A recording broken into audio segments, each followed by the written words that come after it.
Well, Lennie, obviously a hectic few days away to Brackley on Tuesday. Obviously, club parting ways with manager Darren Saul yesterday, and then today coming into training. How have you felt over the last few days? How's it all been? Yeah, it's obviously disappointing the way it ended for Darren. You know, he was very professional.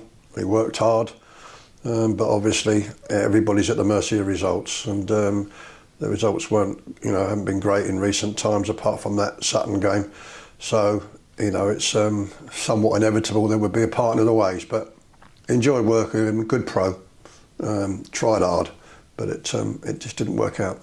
You've been in this situation before at many clubs, but Correct. At Hartlepool you've done this job in January, the caretaker role. What are the similarities and differences to now? You've got new players, new members of coaching staff. How different is it? Yeah, it's different because Sweens was here, who had been a fixture at the club, who I regard very, very highly as a coach.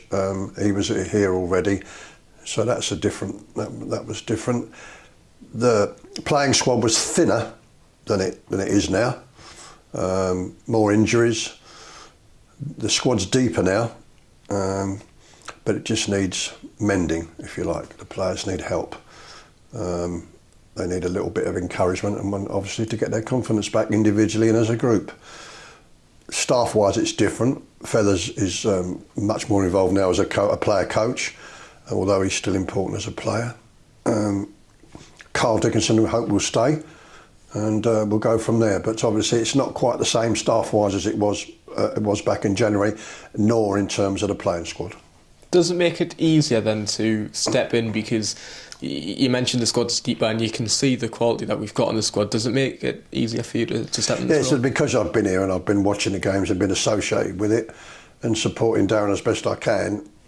At least you know where you are. If somebody comes in totally cold and doesn't know the players, it can be difficult. But as I said, the first instinct's got to be to help them. You know what I mean? Not to batter them. And we'll try and work out if we can how the best way to approach that is, and the best thing we could do for Saturday. You've mentioned seeing and reviewing a lot of games so far already this season. What do you feel needs to change and needs to improve in the squad? Yeah, I mean, it's a strange one. I mean, our defensive record at set plays, for example, has been very good, and then on Tuesday we let 3 in. So that's something we've got to address, because Maidenhead, whatever else they are very well drilled at set plays for and against, as we found out to our cost at the end of last season. So that's got to be dealt with. And, we've just got to get individuals to play into their potential, for one reason or another. Quite a few haven't been. Got to set the team out, make it simple, not ask them to do things they're not used to doing, and make sure we're competitive and see where we can go with it. Because we've got the other thing that's different from January is we've got a bench that with players on it that can change games. You saw that against Sutton, that's the best example. So we've got that as well. So if you like, it's 2 games. It's making sure you're in it for the first hour, competing, being in front if you can. But we've got several players on the bench, or we will have, that can be game changers. So we've got to use that to the best. Yeah, and in that sense, can we expect to see a different style of play in the interim period that we've currently been playing? I don't know. I mean, possibly, but I mean, we've got to. It's just about winning the next football match. So because of Maidenhead's style of play, their approach, and good luck to them, they do very well with it. You're going to spend a fair amount of time in your own half, and it's going to be important how we play on the counter attack, because their game is going to force us back. Now the trick is, can we do well enough to impose our style on them? That's going to be the trick. But we'll have to wait and see that. But we just got to be prepared for both eventualities. What will the process be going forward? You've kind of touched on it already, but in terms of analysis, S&C, training, who will be taking all of that within your coaching staff? So I'm hoping Carl stays and he'll continue to do the S&C. Me and Feathers will do the training between us at the moment. Obviously there's a lot of games, so there's going to be a session today, there'll be a session tomorrow which will be based around the set plays, and then Monday, Tuesday before we play on Wednesday. But we can't be training for hours and hours flat out because we've got so many games. But after that Aldershot home game, there's a 2-week gap now because we're out of the cup. So that gives everybody a chance to take stock and see where we are.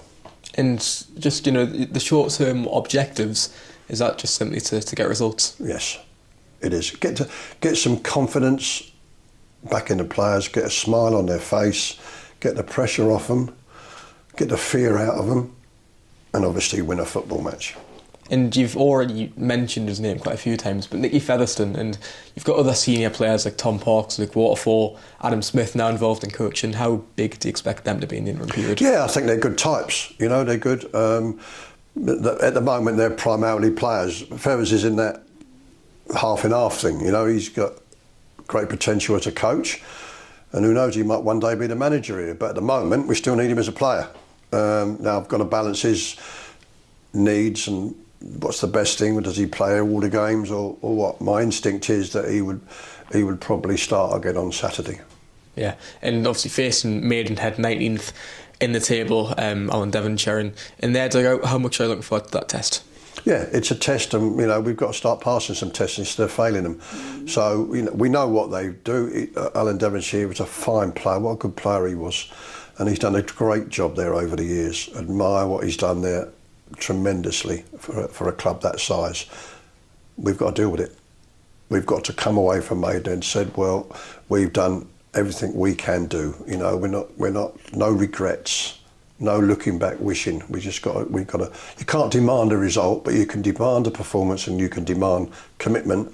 And I've got to get them organised as best we can and make use of everybody that we need. It's very much a week on the road, isn't it? Go down to Brackley, Maidenhead, then Altrincham. How are the players recovering? Yeah, that's it. I mean, you've got to factor that in. If you play for Hartlepool, there is one hell of a lot of travelling. You can't odds it. There's no way around it. So, for example, tomorrow we're going to Maidenhead. I mean, other managers in the past here have trained on the way down. I don't believe in that. It makes the day too long. So we're going to train here first, a bit earlier, and then they'll just do the journey. But there's no other way that you can do it. We're not in a position where you can be flying here or like a bigger club would. That's unrealistic. So you've got to factor that in, and you've got to take that into account when you're training the players and in the rest and recovery days as well.